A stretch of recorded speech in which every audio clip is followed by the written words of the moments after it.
ടാങ്കിൻ്റെ 4/1 ഭാഗത്തിൽ 135 ലിറ്റർ വെള്ളം ഉൾക്കൊള്ളാൻ കഴിയും. 180 ലിറ്റർ വെള്ളം ഉണ്ടെങ്കിൽ ടാങ്കിൻ്റെ എത്ര ഭാഗമാണ് നിറഞ്ഞിരിക്കുന്നത്?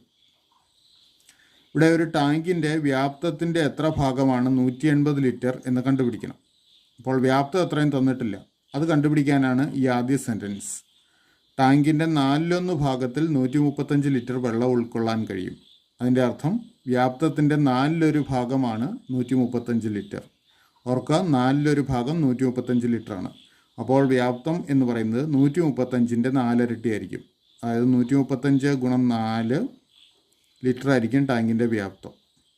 ഇനി ഇതിൻ്റെ എത്ര ഭാഗമാണ് 180 ലിറ്റർ എന്ന് കണ്ടുപിടിച്ചാൽ മതി. അതിനായിട്ട് 135 ഗുണം 4 ഈ സംഖ്യയിൽ 180, ഇത് സിംപ്ലിഫൈ ചെയ്താൽ മതി. 4 കൊണ്ട് 180നെ ഹരിക്കാം, അപ്പോൾ 45 കിട്ടും.